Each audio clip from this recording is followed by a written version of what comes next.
Welcome to The Fair Fight, a show for you and your fight against corporate power. I'm Max Miller, an antitrust attorney, a corporate skeptic, and a prairie populist. And joining me, former FTC Commissioner Alvaro Bedoya, a man who took on corporate power for you, and the president fired him for it.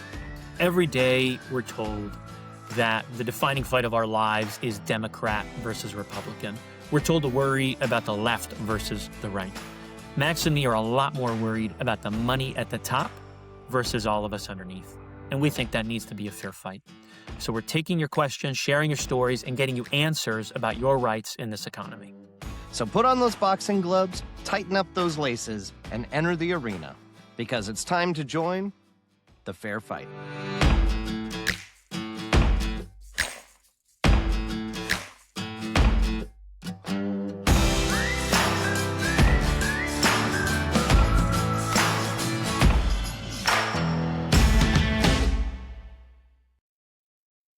Hi, everyone, and welcome to The Fair Fight with Alvaro and Max. It's Friday, May 15th, 2026. And Alvaro, why don't you tell our listeners what they're going to be hearing today? Sure thing, Max. On this week's episode of The Fair Fight, we are continuing something we started with our last episode, which is pointing out how different people in the economy who seem like they have nothing in common actually have a heck of a lot in common.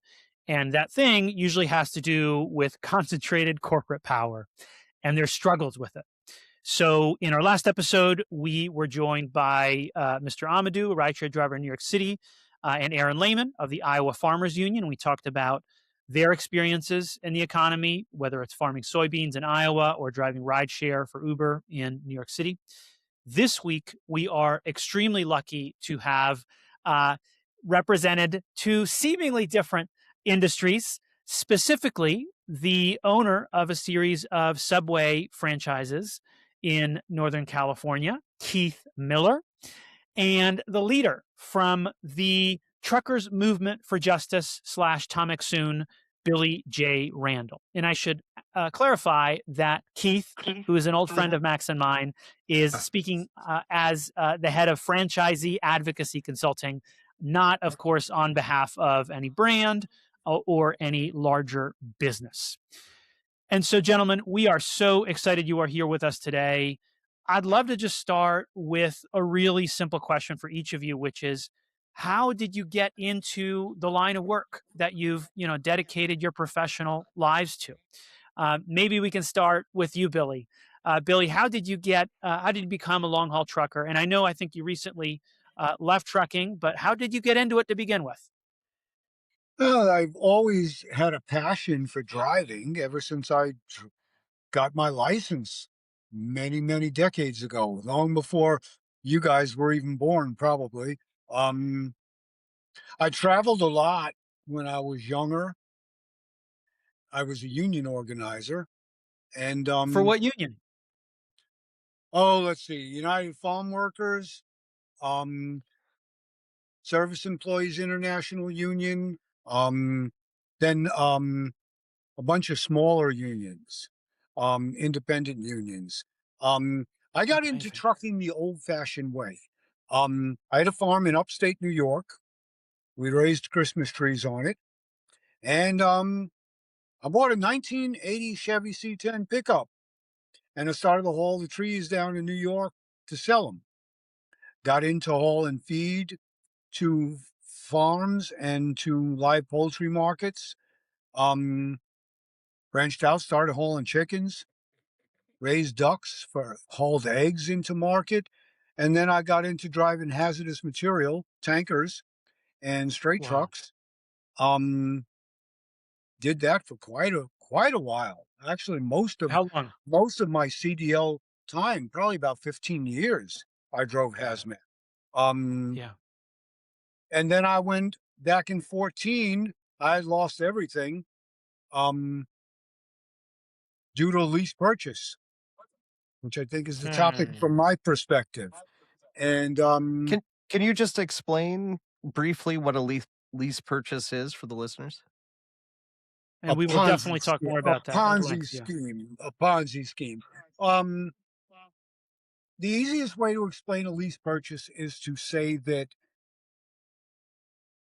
trucking carriers, motor carriers will advertise lease to own.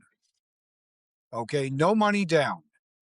Now, you tell me somebody ain't going to snap that up in a heartbeat, especially a working class or a poor person from an urban or even a rural environment. Uh, oh, guaranteed income, 10,000, 10K a week. And then I went over the road. Um, I love the road. There's there's a camaraderie that used to exist out here. It doesn't anymore. Not for the most part. Um, you can be on a fuel line fueling your truck and you don't even know the person next to you, but you say good morning or salutation. How you all doing? You'll never know the person's name. You'll probably Eh, never see them again. It's that kind of spirit that used to exist in our industry that we're trying to bring back through organizing as a labor and Billy, organization. if I could ask you, it sounds like at the start, because I'm curious, how you decided to take this plunge into long haul trucking. It sounds like that was there. So maybe before we talk about lease purchase, tell us a little bit about what attracted you to trucking. How did you say that looks? Because it sounds like you could have done any number of things. What was it about trucking that made you say, I want to do that, and then had you do it for 15 years? Well, actually, I did trucking from 91 till 24, um, Oh, in it's a lot various longer than 15 forms. years. Yeah. Yeah, a lot longer. Hazmat was 15 years. I was Oh, over the got it. road. Okay. I was over the road for another 10 years after Hazmat. And before that, about 12 years running hotshot. Um, it's the road. There's something about the solitariness of driving and being free. It's still in my blood. I came down from Wheeling, West Virginia to Greenville, North Carolina, and now I'm headed to Pecos, Texas. And Wow. I can tell you, this is the longest I've driven in 2 years, mostly because of my health. Um, and when I fueled up this morning in Thompson, Georgia, everything came back again. A Hmm. young sister was standing outside the truck stop. She was a worker in the truck stop. It was a Love's. She was having a cigarette and she said, I still have trouble back parking a car. How do you all do it driving trucks? I said, well, guess what? I can't parallel park even a car, but boy, I can back into the tightest darn spot you'd ever want to see. Um, that's the camaraderie. That's the Amen. spirit of the road. Yeah. Um, that's what we live for. It's meeting, And say, Keith, let's say you were here in Carrollton, Georgia right now at the pilot truck stop and we passed each other going in and out. You're not necessarily a truck driver, and I'm no longer a truck driver, although I still have the blood, but we say hello. It's that kind of camaraderie. You don't see that in urban environments. You don't mm, see that in other industries. You go to work in a factory, so to speak, or a big institution, an office. You hardly talk to anybody. You're tied down and, to and your so Billy, cubicle. let me say something that jumps out at me, and I'd love to turn to Keith, and you just metaphorically said hi to him at the stop. You talked about freedom. You talked about being on the road, running your own professional life and the freedom that you experience on the road. And honestly, Keith, that calls to mind to me a lot of the stories I heard from franchisees in wanting to experience the the joy of owning a business, the joy of the American dream, and taking a little bit of money saved up and becoming an entrepreneur. Does that ring the same way to you? And tell us, Keith, how you got involved in franchising to begin with. Great. Thank you for having me. Interesting listening to Billy talk about hauling eggs because back through high school and college, I was truck driving, hauling eggs. When he gave the dates, I was doing that in 1977 to 1983. How's that for a different world? And every truck had a 15 or an 18 speed in it. And I worked for my dad's company and was his extra vacation driver who covered all the extra vacations through Christmas break, Easter break. Easter was very busy in the egg business, obviously, and summer. And I used to joke, I used to love going back to school after spring break because I never went to Cancun, but over those 9 days, 9 to 10 days I was home, I worked over 100 hours. So I was Wow. exhausted. I couldn't wait to get back to school. I was a computer science major. My wife and I, even though we went to the same college and had some classes together, never really I didn't hang out with people in computer science. They weren't that exciting. Uh, and she was in computer science too. Ended up working at the same company, Silicon Valley Rat Race, Right. and except um, the fun part was we were at a growth company at the time, the basic Silicon Valley, you wear jeans every day to work. Maybe if you had a presentation, you wear some corduroys or something. And we had, beer bust every month or two because we were always um, having new products. Rome, the company we went for, we had the first digital phone switches, the first digital phones, the first digital voicemail, all came from our company. And, had a full rec center with basketball court, pools, right, racquetball courts, everything, tennis courts. And then IBM bought us. And Right. how's that for a change, right? We used to joke that on Halloween, some people would come up at Rome. We would come dressed as IBMers and wear a suit.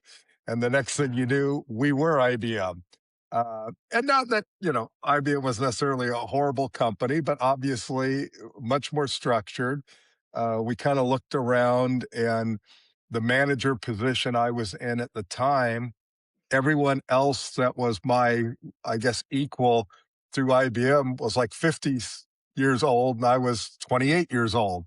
And you kind of scratch your head and go, where am I going from here? And, you're about that age thinking of having a family and going, not sure we want to be in Silicon Valley and the rat race here. And so found a franchise, Subway, that kind of fit our financial needs at the time. I mean, I remember looking, we wrote to some that we knew we wouldn't have, but kind of comparison. And I remember it seems like Taco Bell said you had to have net worth of like 5 million and liquid assets of 2 million. I mean, this is Wow. 1988 we're talking about. Well, because they wanted you to open 5, 6 outlets. And I kind of scratched my head and go, if I had $2 million cash in the bank and $5 million, why would I be opening up a taco stand? Right. It didn't. So we looked at multiple ones, and, back then Subway was very affordable to get in. We literally opened our first store all in, including opening inventory, for probably $60,000. Um, Wow. and then we built two more fairly soon after that. At one time, we're up to 6 outlets. I think it was my wife more who always wanted to own a business than me, so I can blame her a little bit. Um, I get blamed for enough, so I can blame for something. And so we grew at one time to 6, cut back to 3.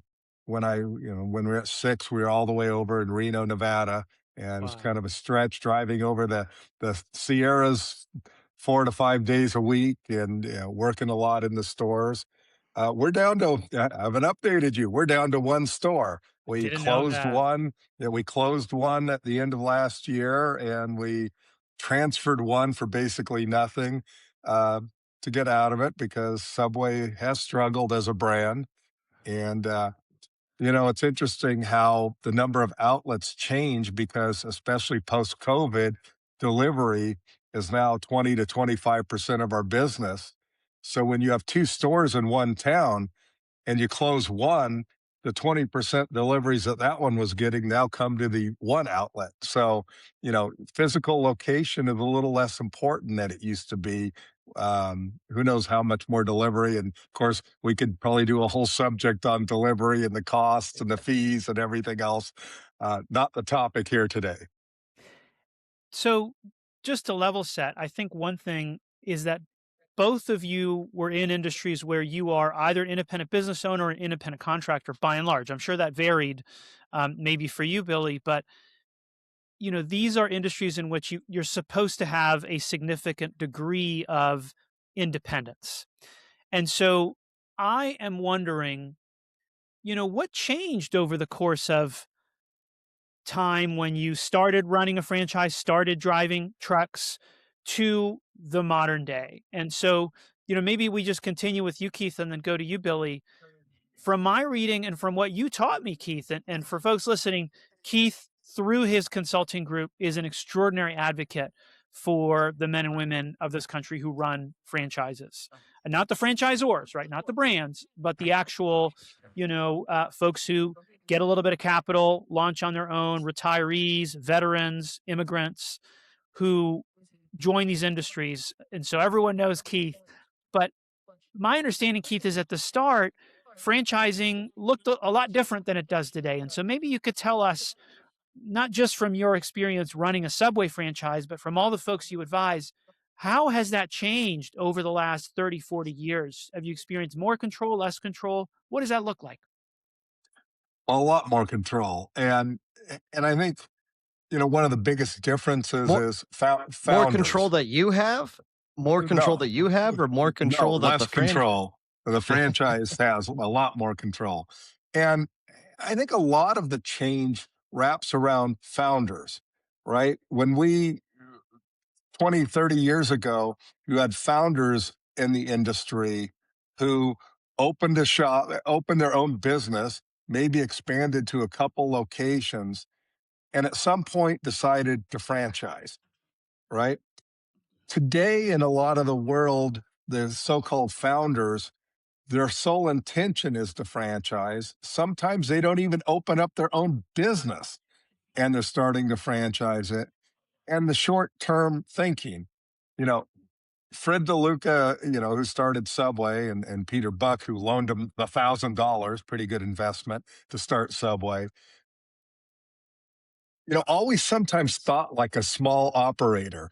I remember one time being at corporate and I was riding back to the hotel after a meeting, after dinner with Fred and his wife, and they had one company store at the time, and he stopped by. And I remember his wife turning around and goes, he still has to check that the closer showed up, right? And at that point, there were probably, you know, 15, 18,000 stores nationwide.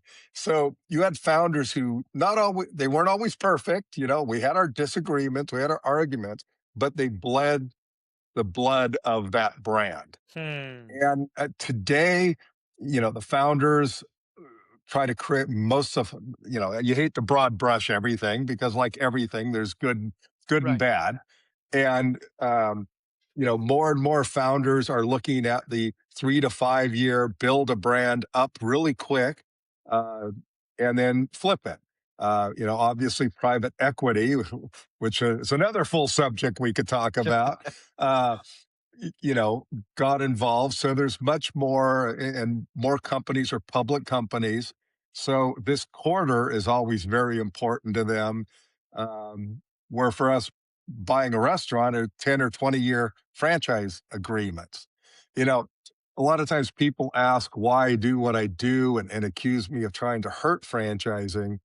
And my argument is also often the opposite. I think franchising's a brilliant business model, a great business model, but it's also subject to abuse in many ways. And I would argue I'm trying to save franchising from itself because if one side gets too strong and too greedy, it kills it. And I And think they're Keith, trying to kill the golden goose that's laying their golden eggs sometimes. before we get to Billy, give us a granular sense of what a week in the life of a franchisee looks like under that older model of that founder who bled the business versus the newer model where there might be some publicly owned conglomerate or private equity that owns a series of these franchises. What does that look like for an owner operator like yourself? You know, what does life look like under the first model versus the today model? Well, I think, when we were in the business early, it felt like a family. And, like a family, we were sometimes a little dysfunctional and had our arguments, but you could have those arguments. I think today you're very isolated, even from the corporate structure of knowing who's there, how decisions are made. You don't feel as much like you're as part of those decisions. And the drive is much more for large multi-unit owners, where Subway really grew on single store owners. At I don't know what the number is now, but it used to be 49%, so almost 50% of the franchisees were single store owners. And it's a different world when you're a single store owner. You're in your four walls every day, greeting your customers, worrying about how are you going to have enough in sales to make payroll this week, Yeah. type of thing. And now you even have private equity being franchisees today, and being a large part of things. That private equity will own 100, 200 outlets of something, and they'll own be franchisees and multi brands. Interesting. So it's much more push to not have the small operator, because that's more work on corporate, right? When you have more people to communicate with as opposed to experienced people. So sadly, I think when you look a lot of at franchising, the major chains that most people know about are almost starting to be restricted on access to almost a large business conglomerate coming in. And that means the inexperienced ones are probably more susceptible to the small brand, that may not even be a brand, right? Right. Because it doesn't take much to franchise, right? You just call yourself you have to, well, you have to have a disclosure document, but as both of um, the FTC that regulates the disclosure process doesn't even collect the disclosure documents, So much less review Let's them. we're gonna get to that in a second. before we. But let's go to Billy, and then I'm gonna pass it over to you, Max. So Billy, you described a certain world when you got into trucking. It sounds like you had a lot of freedom, and at a certain point, you pointed to 2013, you encountered this format of the lease purchase agreements. It sounds like there's more control from the top. Describe this shift for us. What I've heard from friends who work in and around trucking is it used to be that folks might work for 5 or 10 different clients, and now they work for one. And now that one client has a lot of control about their daily lives that they maybe didn't used to before. So tell us a little bit about that shift for you, Billy. What it used to be like when you started in the 90s and what it has been like in the 2010s, and from the bit of trucking you do today. Liking trucking on a lease basis or a lease purchase basis today to sharecropping. That's the analogy we use. We coined that back in '07 in Elizabeth, New Jersey. Sharecropping, sharecropping back in the day, and I'll tell you the story I tell many drivers at meetings. Joe and his family, they farm some acres down in Mississippi or anywhere. Doesn't make any difference. Had a good year. Harvest came in real good. Everybody was happy. Kids work there. Wife works on the fields. He works, obviously, the most. He brings the crop in to the mill owner, who, by the way, owns the land. Um, Mill owner's real happy. He says, "Damn, Joe, you all had a great, great damn year. You, man, go home and tell your missus she ain't got no problem buying anything at my stores. You only owe me $2,000 also. Wow. You're going to do real well next year, I'm sure. Well, Joe's real happy. He's got credit at the store, well, paid down his debt to $2,000, only owes now. He goes home to his wife. His wife is waiting. She's all excited. Kids are in the living room watching TV. How did we do, honey? Boss man said we did real good, sweetheart. We got our credit line is at the stores, no problem, and we only owe $2,000. And his wife's face drops. And she says, we didn't get paid anything? And all of a sudden it dawns on Joe. He worked a whole year and didn't make a penny. Lease purchase and trucking is that same scenario. Only the farm is an 18-wheeler with a trailer. You sign a multiple page contract, probably very similar to what franchisees sign, probably not as in depth, that you don't read.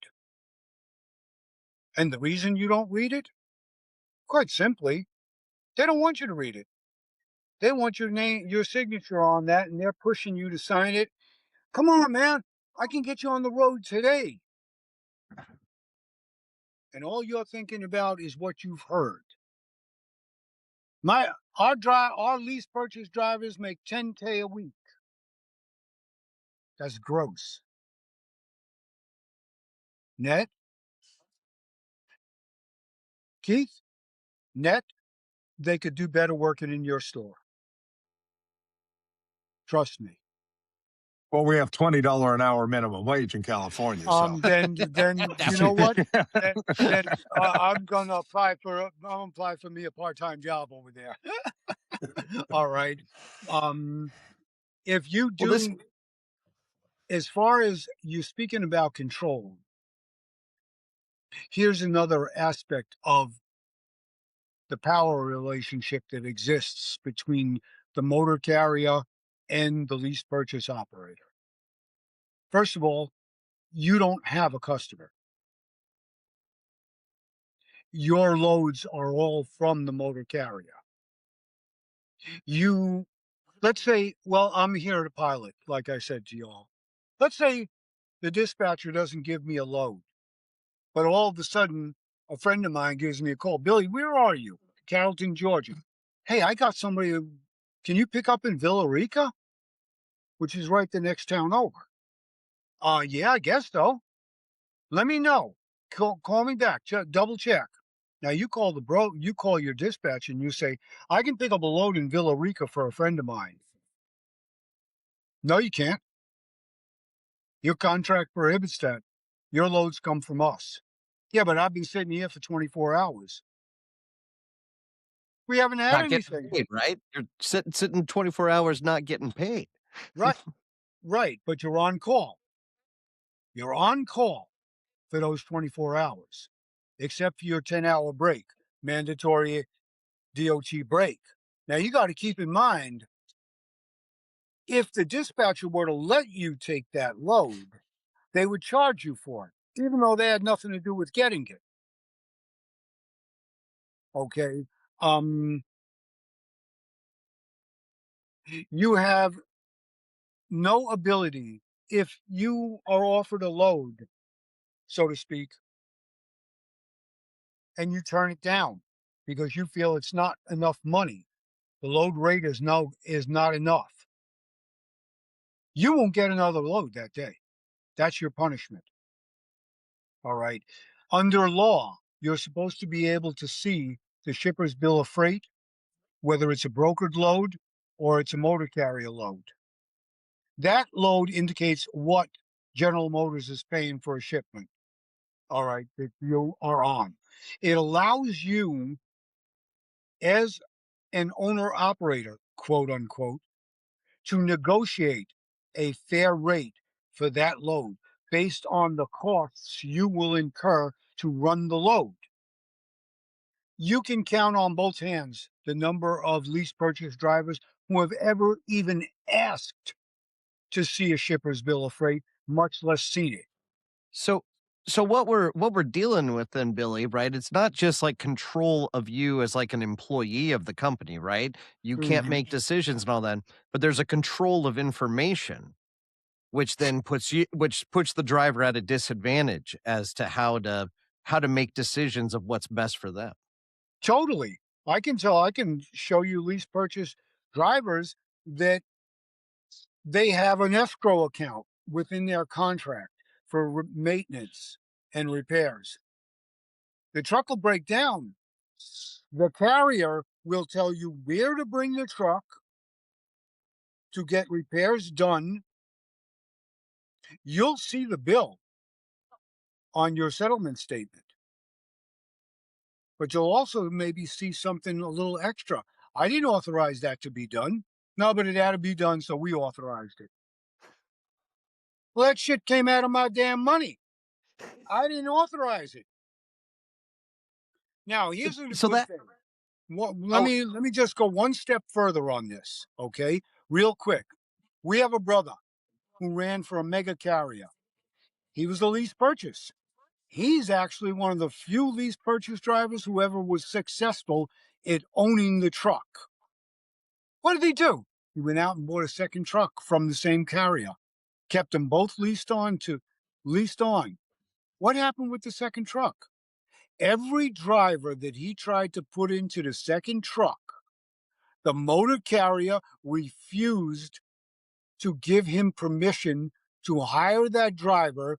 Meanwhile, the truck is sitting in the terminal in Nashville and he's making payments not just on whatever expenses his truck incurs, but on the second truck too. And he can't hire his own employee.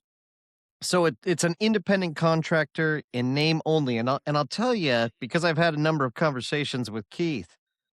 Keith, how does this compare to your arrangements with the franchisor, where it sounds like Billy doesn't get to decide, or any driver in this situation gets to decide where they take the truck, to do the work on it. They don't even get to decide necessarily the type of work that is done on it. Is there anything similar to that in franchising?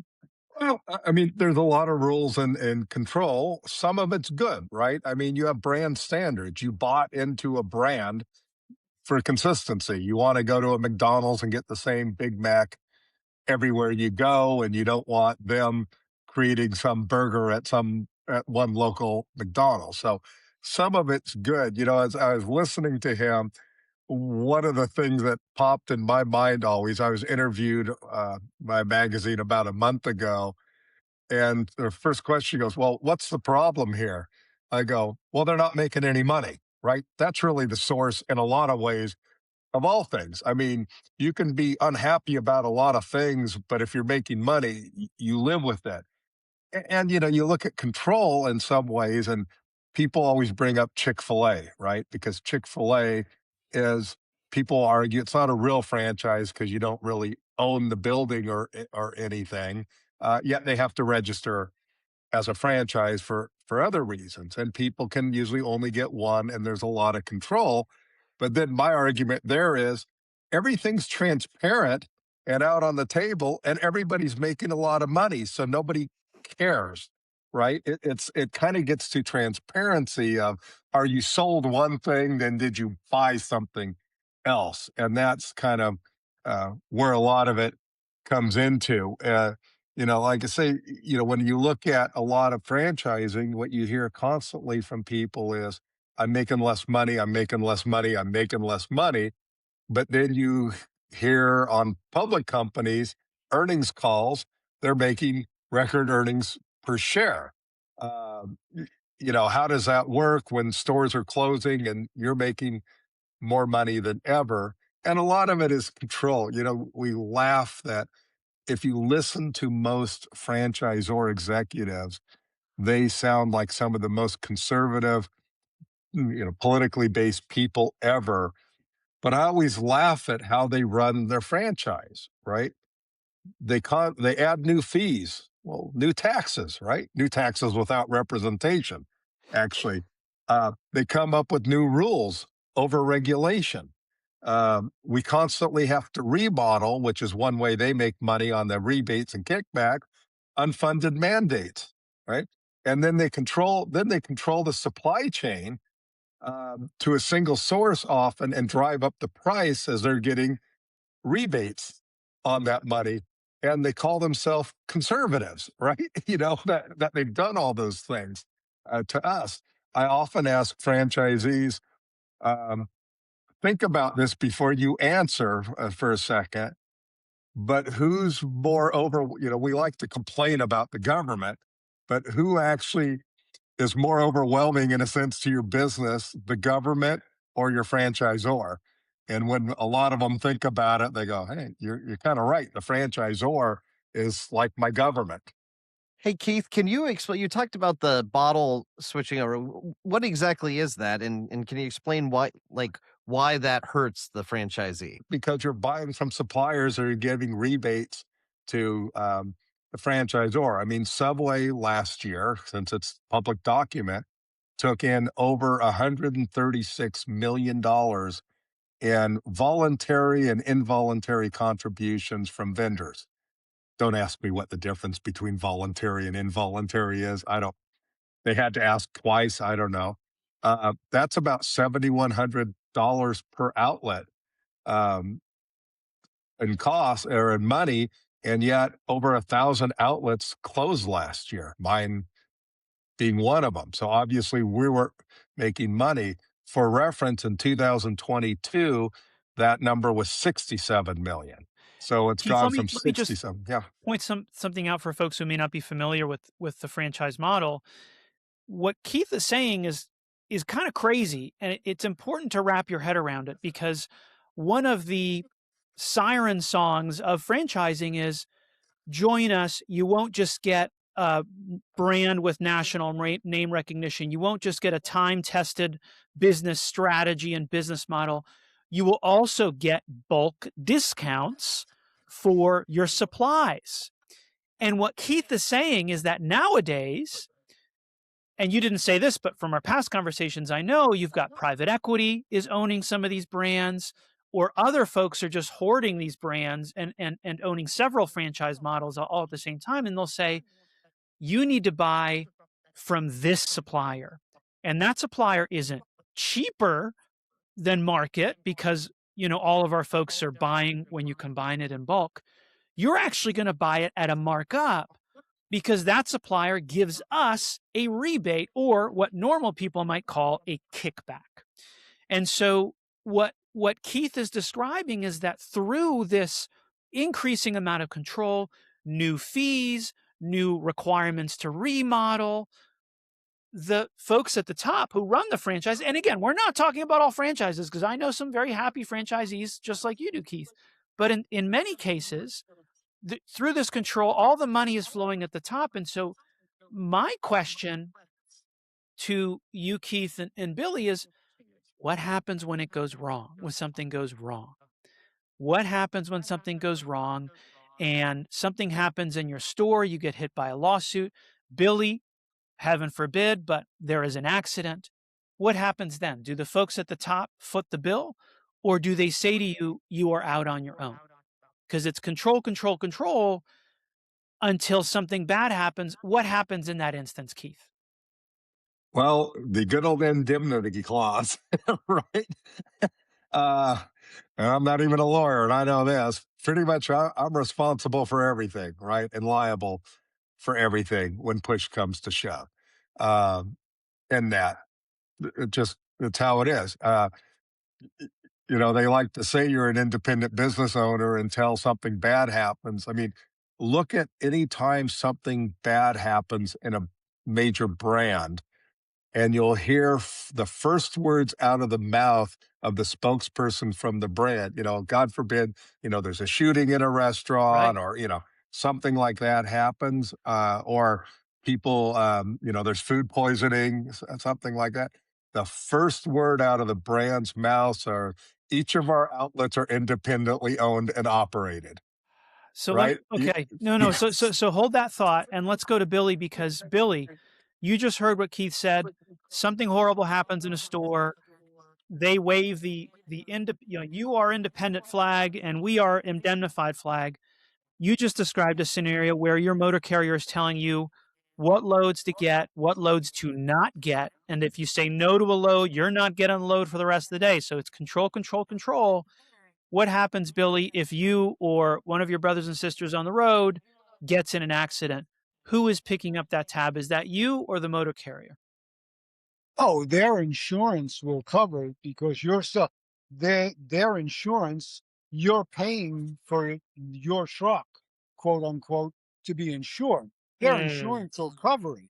Okay. But And that guess sounds what? like it's your insurance, Billy. If it's insurance that you pay for, though, right? It's your insurance that it's coming out of. Well, yeah, it's your insurance, except you have no control over the company or anything regarding the insurance, like how much liability, how much accident, anything. You don't negotiate a policy. You don't call up an insurance agent like Progressive, let's say, and negotiate. A lot of these mega carriers that do lease purchase, they're self-insured. So they insure themselves to save money. You're still probably paying the same amount of money that you would pay if you were, let's say, with Geico or Progressive or one of the smaller insurance carriers that run commercial insurance. You're going to get kicked to the curb. Not right away, though, because see, they like the fact that you're paying for that truck every week. That's a free piece of equipment that they're making a very small fortune off. And it's gold money. It doesn't cost them anything. They don't pay you. You're not receiving a salary, so to speak, as a company driver. You are a glorified company driver. You're supposed to be able to make money, like I said, 10,000 a week. I wonder how many miles you drove for that 10,000. Let's say you had to drive 4,000 miles. 4,000 miles divided by 6, 7 miles to the gallon at top rate. Do the math, multiply it by the price per gallon, multiply it by then minus the escrow account, the insurance account. Oh, by the way, that trailer that you're pulling as that small business, quote, business person that you are, that ain't your trailer. You're paying for that trailer. You pay for everything. Okay. And you get into an accident that has injuries in it. Bye bye. Have a nice day. We'll figure a way to take our truck back. It's real easy to do. They can starve you, and they do it. So while the truck is being useful, you're paying them, for it. You're using it, but then when something happens where you can no longer drive it, you can no longer afford it, they still got that truck in their inventory then, Yep, right? they just So they just flip it. They it's just it's flip it it's over to another sucker. yeah, heads I win, tails you lose. Yeah, pretty much. And it's there are carriers where it is like it's the revolving door in the department store in Macy's. I have the truck. It's a 2024 Freightliner Cascadia, let's say. I can't handle it. I can't make the payment. I'm not making any money. So I walk. After putting in my labor for that money, I walk. Keith decides, I really like trucking. I'm going to go make me $10,000 a week. Keith takes over my truck. Except for one problem. Keith likes to eat every night. I think you do, right? Right, my brother? You like Subway, to eat. Something like that. Yeah. All right. But you ain't going to be able to eat every night because you ain't making enough money to eat. Oh, and then here's the big thing. Then we throw in, how come my check is on, my settlement is only $200 this week when I grossed 8,000? Oh, don't you remember we gave you an advance? Can you see Keith going to Subway and saying, I need an advance from corporate There's no such thing for a franchisee to a franchisor. It's it's sharecropping. That's all it is. It's sharecropping in modern times. All right. They keep you tied to the truck until you can't do it no more, or they're not happy, and then you get a big. So, gentlemen, I want to ask you one last question, which is both of you in different ways work at helping others like you. So, Keith, through your consulting work, you are day in, day out, not just helping individual franchisees with particular problems that pop up, you're also advocating for them at the state and federal level. And Billy, you are part of the Truckers Movement for Justice. You are leading this effort along with colleagues in Mexico. What do you see as a good future for your folks, and what steps do we need to take to get there? Maybe we can start with you, Keith, and then we'll have you close us out, Billy. Sure. I think, the main thing is remembering in franchising who the real investor is, right? In most corporate law, uh, laws are there to protect the investor, right? So the board of directors can't necessarily steal the money or whatever. One of the difficult things in franchising is the primary investor is not a shareholder; they're a stakeholder at best. And again, I love the model of franchising, and it's helped a lot of people, and it's a great model. Um, but I kind of always go back, when Alvaro, you were at the FTC, we had a request for information on franchising. And this one sentence that one of the groups I work with, the American Association of Franchisees and Dealers, in our uh, response, we ask the commission is asking the overriding question: is franchising fair? The simple and overarching answer is that the franchise relationship is governed by contracts that, for good and proper reasons, extends significant power to franchisors. And as such, the potential for abuse and profiteering is huge. And I think that one sentence I always like going back to. And like everything, we have good and bad actors. People, again, have made lots of money and there's lots of good franchising. But then the problem is we have too many of the other side of it, and especially in a lot of smaller brands. And the sad part is when people start to fail, and it sounds like similar in trucking, as one of my lawyer friends called it, you have zombie franchisees. They're stuck in the franchise. There's liquidated damages clauses if you close down. So you're losing money operating it, but then you're going to be charged all this money and you have a lease. You may have a loan, SBA loan. You may have used your retirement on the rollover for business startup program, ROBS. Yeah, you can't make it up. The fund your franchise, you use the program called ROBS. You know, so you have this decision: do I stay open and lose X amount of money, or do I close and lose Y amount of money? You're losing money either way. You're a zombie franchisee. And I think that's what we're trying to stop, and making sure, the oversight and laws, as again, there's not that much oversight in franchising. There is no federal law. Once you sign the ink on the franchise agreement, there's no specific federal law that protects you from abuse. Um, it's just trying to remind people. It's trying to, I again say, it's trying to make sure franchising survives, because it only survives if the franchisees are successful. And I have to say, Keith, you have been a tremendous leader in this work, and I don't know how you do it exactly, but while running, what when we were getting to know each other and became friends, multiple multiple separate businesses, Keith was also, in the ear of members of Congress, obviously, talking to me and Max and our folks at FTC when we were there. So, and we are all lucky for the work you're doing, Keith. Billy, let's go to you. You are part of this movement. You, after leaving trucking, decided to dedicate your work to helping people who are in the industry and looking out for them and making their lives better. What do you see as the future here that's better for workers? And how are you trying to get there? Simple enforcement of current laws and regulations would go a long way to answering the issues that lease purchase operators are faced with.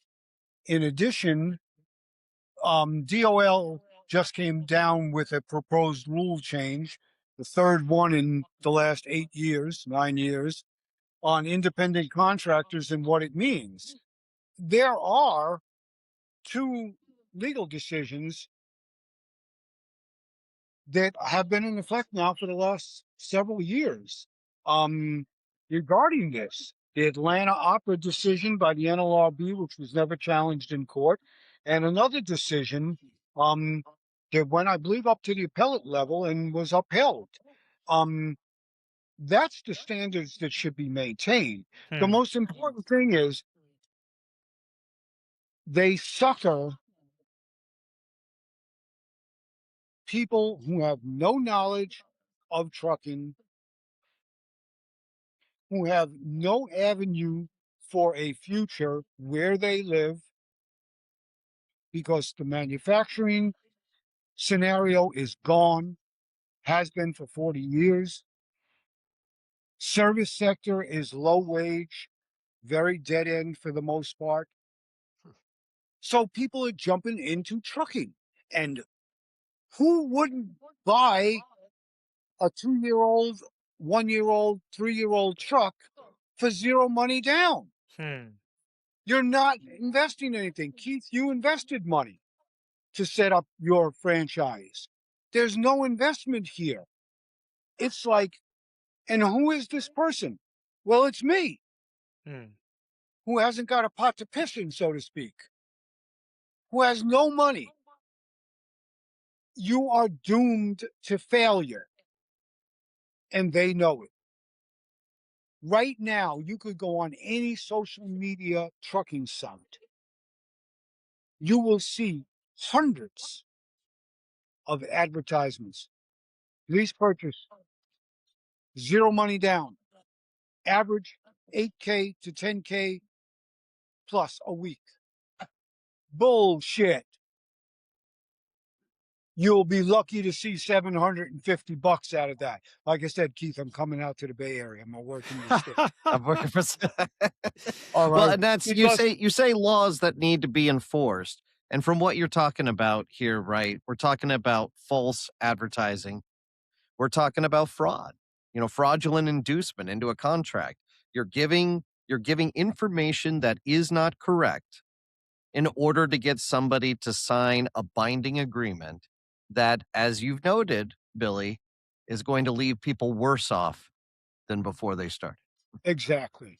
And that concept of false advertising, all right, and misleading contracts, okay, and then lack of transparency on your settlement, okay. Here's an example. Keith mentioned something that's a little bit similar to this. In trucking, we are entitled to what's known as a fuel surcharge.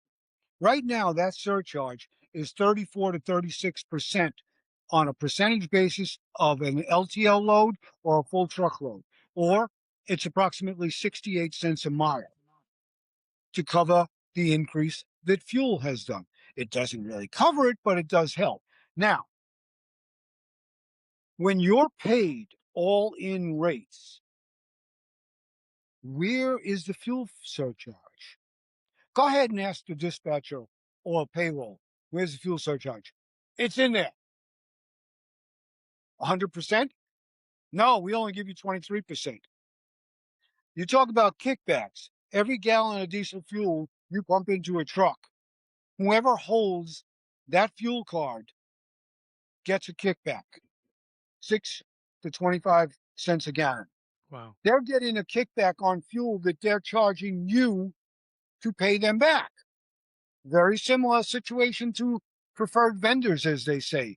Or I've noticed all franchises look the same. You're not allowed to change the store Right. to make it look the way you want. Man, You go ahead and try to change the paint job on that tractor. All right. And see what happens. Hmm, or maybe your wife or your husband said, honey, I like this name for the truck. Go ahead and put it on the side of that truck next to the carrier whose DOT number and MC number you're running under. My brothers, your ass is in the curve in a heartbeat. It's as simple as that. Thank you. It's the shell game. I don't know how many you guys look fairly young, with the exception perhaps of Keith. We scored Why three. you got to call him out like that, Billy? That's a He Um, looks well, young. he did allude to He's the fact spry. that he was in his I'm 70s. ancient. Yeah. He was I'm up. working as a truck driver, during school in the 70s. So he's younger. He's a lot younger than me. But at any rate, they used to have a game on the street corners in New York called Three Card Monte. 2 jacks and a red queen. You put $20 down on the cardboard box. The hustler shifted the cards around. You swore you knew where that queen was. You said, "Can I bet more than 20?"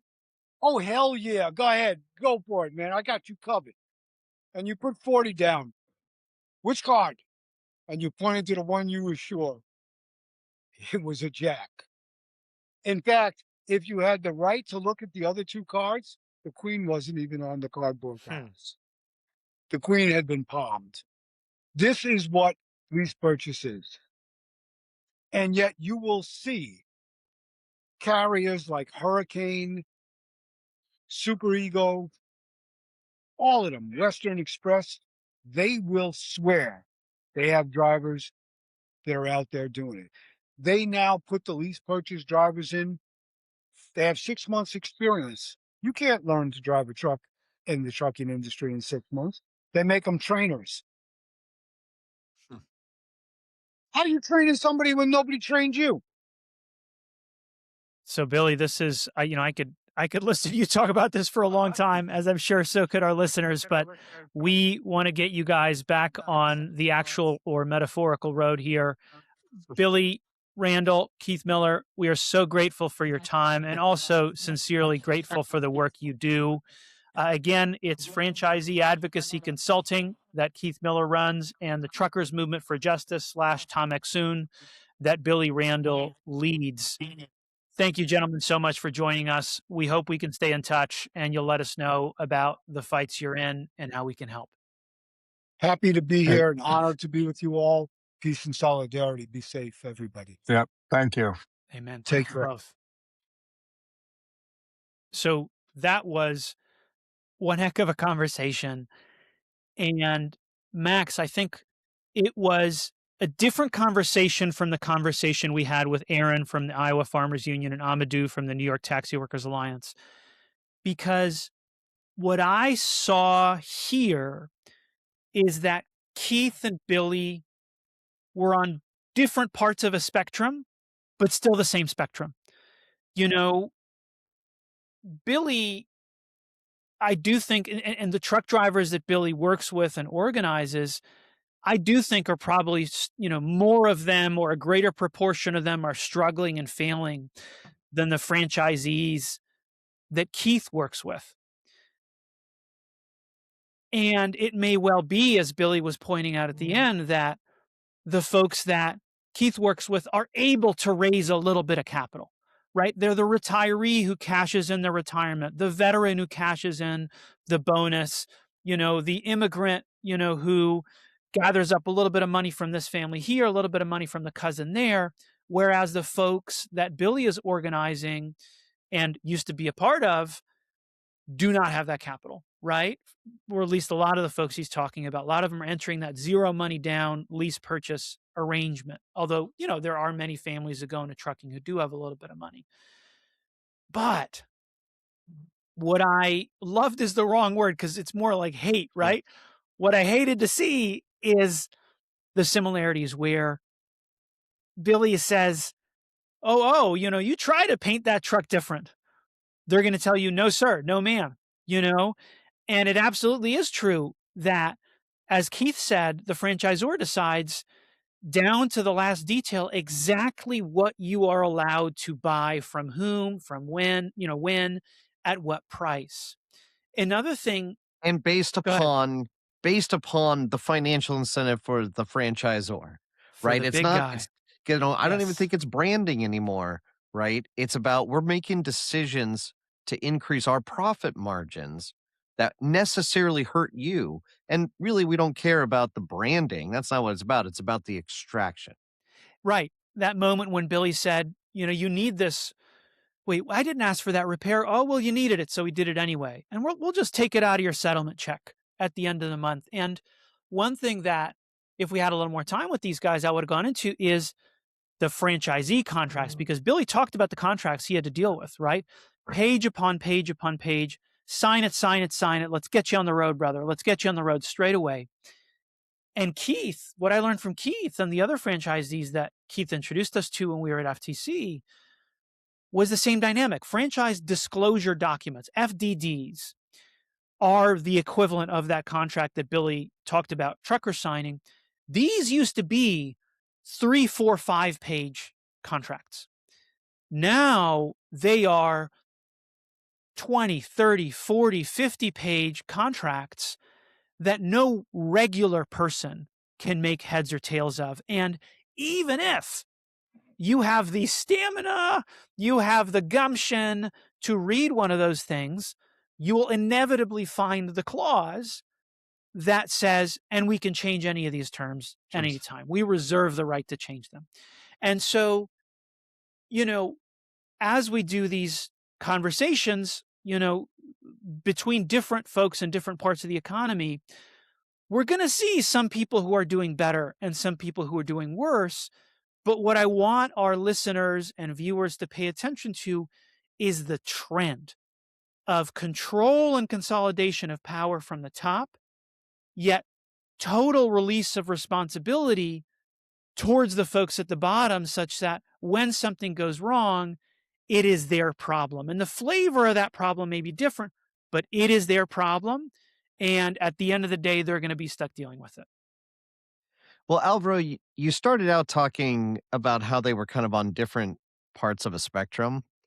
And this is what I'm struck by listening to the two of them is that in this power and control that you're talking to, there is a complete lack of commitment from those at the top, at the franchise, the franchisor or the trucking company, right? There's a lack of commitment to the success of the individual driver, of the individual Subway shop owner, right? And I think that this is becoming part of the concept that's known as churning, where it's like, it doesn't really matter if that individual succeeds, because if they don't succeed and they're out, we'll just put somebody else in there. Billy said that a few times, right? He's like, we'll just give your truck to somebody else. And I'm thinking about how Keith was talking about what the Subway franchise was like back in the early 80s and early 90s, where it was a family. And I mean, we know that Billy is talking about, truckers being a family, the truck drivers being a family.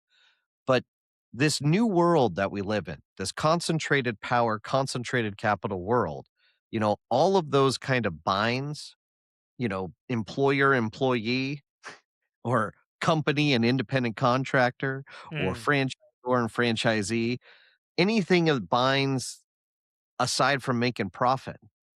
There's nothing that's really binding them. And Keith talked about, the family at Subway.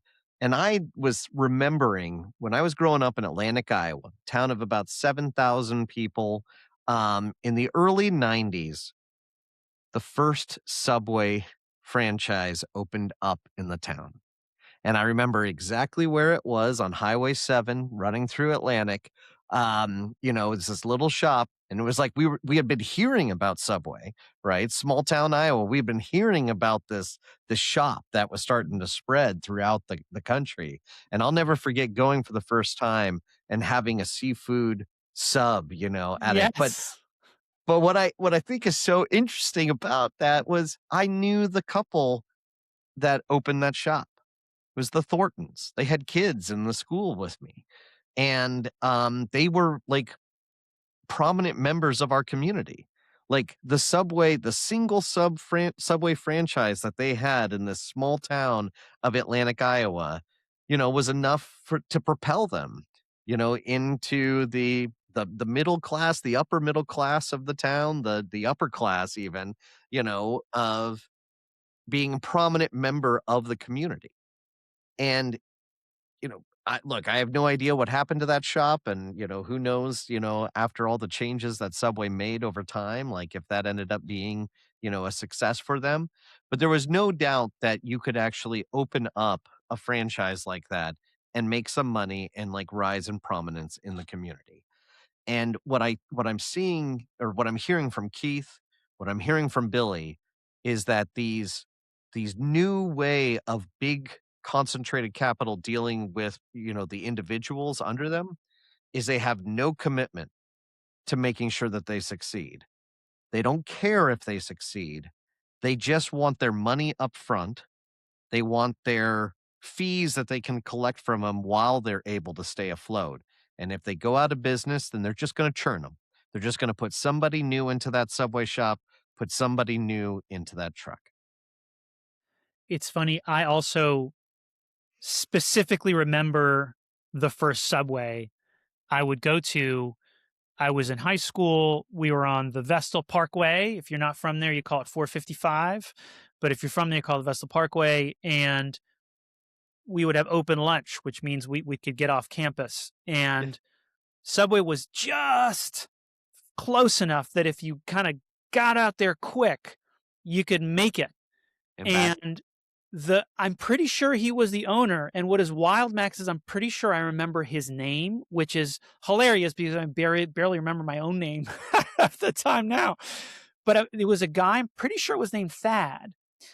And the thing about Thad is he would notice if you'd started going, maybe your second or third or fourth time there, he'd throw you a free sub, to just kind of say, hey, man, I see you. Thank you for coming.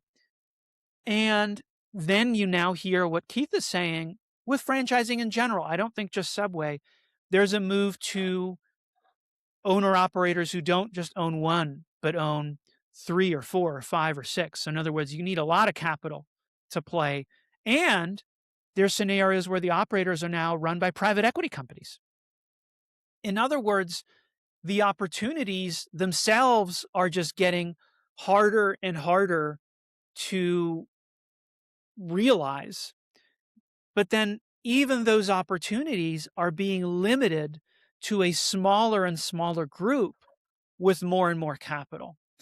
And we didn't get into it too much with trucking just because Billy had so many powerful things to say about the how horrible these lease purchase agreements are. But trucking used to be a gateway to the middle class. Absolutely. In the 60s and 70s, you could own a truck. You could pass that know-how, pass that truck on to your kids. You could get into the middle class, buy a house, buy a car. And now these jobs are a shadow of what they used to be. You are an independent contractor in name only, and you are living your life beholden to the motor carrier that Billy is describing, who says what load to take, what load not to take, and punishes you if you don't make the right decision. So yeah, in theory, you have the ability to decide what loads you take and what loads you don't, but in reality, you don't. But so we basically have an economy of extraction, right? Instead of, I don't know what the opposite of extraction would be. Like instead of building up a middle class, right? It's like, how can we extract the value from that middle class? So we're going to turn something like truck driving as a pathway to the middle class. We're going to turn it into something wholly different, which is a pathway for extraction for the company and leaving bankrupted people in its path. People who no longer have an opportunity to get into the middle class. And that's power. It's the concentration of power allows for that extraction to happen. is it an economy of reciprocity? Is it an economy of, I hesitate to say solidarity, but maybe I would say reciprocity and what's the opposite of zero sum? Cumulative. I don't know. I've But never really liked zero sum as a yeah, concept in the way it's a little too cute of a term, it's and cute it doesn't really describe how what we're talking economics about. work. But Yeah. look, I mean, I think what we are both describing is an economy where people are accountable to each other, which has always been the beautiful part of small business to me, Yeah. which is, look, you have a problem with a local small business, you can show up, and that business owner has to reckon with you, right? And it also means that the small business owner has kids in the community. And so when there's a softball team, that needs to be sponsored or something goes wrong in the community, they are the first to do a fundraiser, right? And as a result, you are more likely to patronize their businesses, to visit them.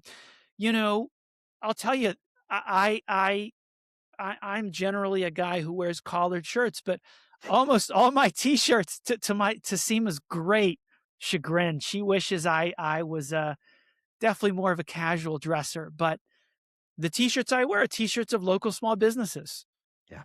Who walks around with a Walmart t-shirt, right? Who walks around with a Target t-shirt? Now, there are folks who walk around with Kirkland t-shirts because there is a certain something to the Costco brand, even though I have my problems with the brand. But by and large,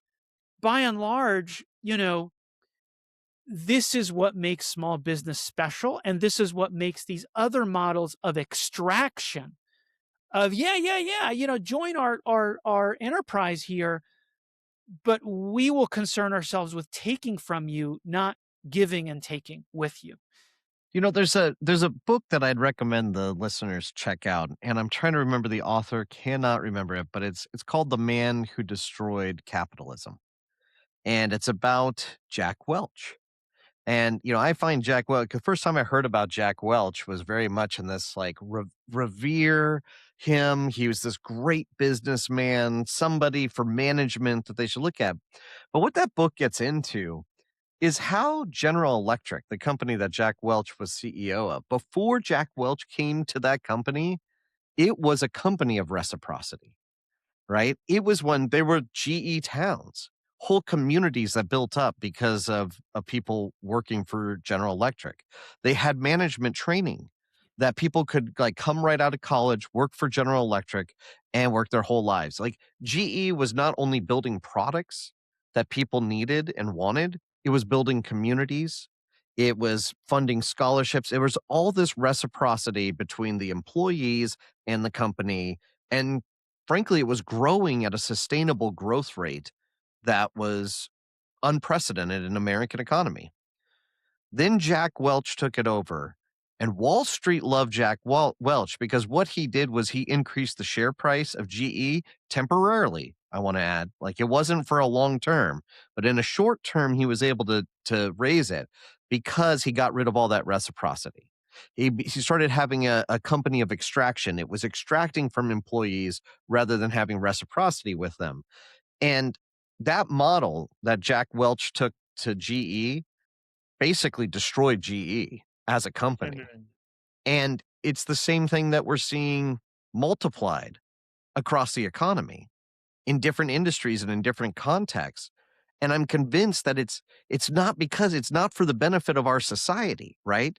These companies now are no longer for the benefit of our society. They're the benefit for a few who control capital. The last thing I'll share for now is there's a real element to the decision, to what you're saying, that aligns with the decision of so many companies to quote unquote go public, to list Right. on the stock market.